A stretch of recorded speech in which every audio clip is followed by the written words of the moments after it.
going on, everybody out there? This is Popular Stranger, and we are back at you again today with another MLB 18 The Show Diamond Dynasty episode of Risers and Fallers. We're doing our weekly roster prediction video. I didn't know until this morning that the updates were coming out tomorrow, Thursday. Normally they do it on a Friday. I wish they would just be more consistent, but we're going to go ahead and predict some cards that I think might get upgrades tomorrow. And it appears that they're going to be doing these every other week, so I don't know. You guys let me know in the comments section.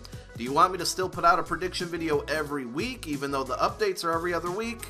I'm not sure if it would be overkill or not. You guys decide, and also leave me some guys down below in the comments, some players that might get upgrades, or people maybe down the road that might get upgrades that I need to take a look at. Maybe we'll feature them on future videos. So let's go over to Seattle and take a look at Gene Segura. Always a good player here, a guy that I've always kind of been a fan of.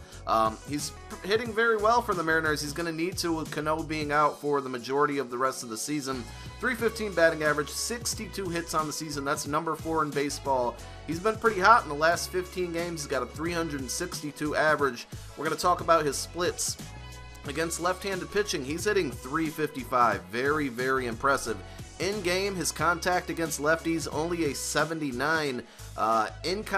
Contact in game against righties is an 81, but in real life, he's only hitting 296, which is still very good, but maybe they need to balance that out. Maybe they need to bump up his left contact. I'm not sure, but I think this card eventually will go gold. Probably not this week, but I think you might see a 2-point upgrade, maybe bump him up to a 78, and he'll be approaching that gold level.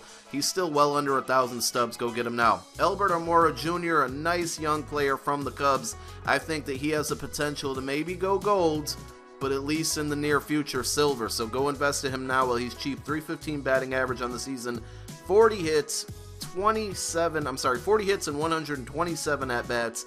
He's also been on fire lately. Last 7 games, 391 batting average. Last 15 games, 372 batting average. And looking at his splits, maybe these need to be adjusted a little bit, because against righties, he's hitting 311. His contact in game is only a 75. Against lefties, contact in game is an 85, and he's hitting 324 there. So he's pretty much hitting well from both sides and both types of pitchers. I think those numbers should be balanced. Let's talk about Brandon Belt, who I think will be going gold this week. His price is already kind of jumping up there, so you may have missed the boat. But he has a 313 batting average, 51 hits on the season. His OPS is 1.010, and he's in the top 10 in baseball there amongst a lot of other guys who have gold and diamond cards right now. So I think that's why he's going to go up to gold. He kind of deserves to be so. 415 on-base percentage, also tops in the league. Last 7 games, he's got a 400 batting average. Last 15 games, he's got a 339 batting average. He's just been playing very, very well, putting that baseball in play, getting on base for the Giants. And again, a 78 overall. I think he gets the 2 points to get him to gold, but he's already over a little bit over 1,000 stubs, so you may have missed the boat on this one. Maybe it's not too late. Check your binder here, see if you got that card. You might be able to make some profit off it now. Carlos Martinez is injured right now, so there's a chance he may not get an upgrade, but he certainly deserves one.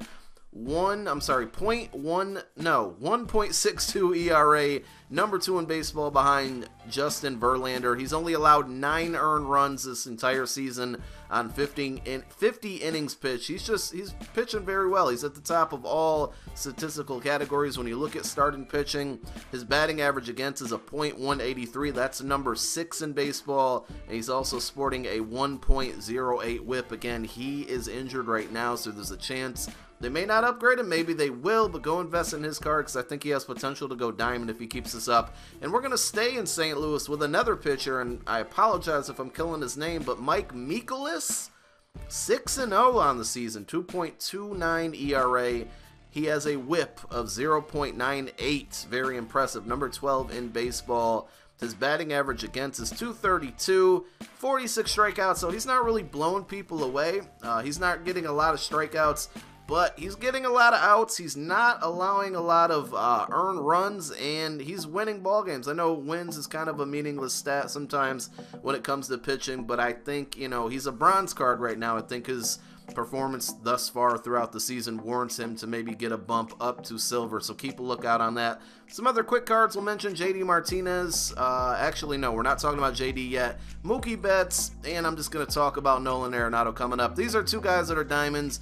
You're not going to make profits off of these cards, but I think you might see them upgrade. Mookie's just playing very, very well. Nolan, the power, the home runs, the long ball's not there right now this year, but his batting average is much better than it normally is. Maybe they give him a bump in contact. I don't think so, but I just thought I might mention him. JD Martinez, though, you missed the boat on this one if you don't have this card yet, because he's selling close or above 10,000 stubs right now. I think he goes diamond. 343 average, 15 home runs, 41 runs batted in. Just very, very impressive. Odubel Herrera, another card that's pretty much up there in price. If you look at his overall, it kind of equates to people overpaying right now. 58 hits on the season, 345 batting average. That's top 5 in baseball right now. Daniel Robertson from the Tampa Bay Rays. I mentioned him a couple weeks ago. 420 on-base percentage. That's 5th in the league. Very cheap to invest in right now. Young player, might be able to get some upgrades throughout the season. Jed Lowry, I think, will be going gold tomorrow. He deserves. He has a gold card for the month of April, so why not make his live series card gold as well? 314 batting average, 58 hits on the season. He just keeps getting on base, and he's playing very well this season. Trevor Bauer, 73 strikeouts on the season. That's number 9 in baseball. We all know that if the K per 9 bumps up, that usually bumps up the overall. He might be approaching gold very soon. Sean Newcomb from the Atlanta Braves. Very surprising Atlanta Braves, who continue to play pretty good baseball. 5-1 on the season, 2.39 ERA, 191 batting average against, which is 8th in the league. Maybe he starts to approach that gold area. And then Charlie Morton, who is another card that I think will go gold tomorrow. I think you probably missed the boat if you haven't invested on this one. 173 batting average against. He's 6-0 on the season, 1.94 ERA. You guys, again, let me know some cards that you want me to take a look at, and I thank you for watching. Peace!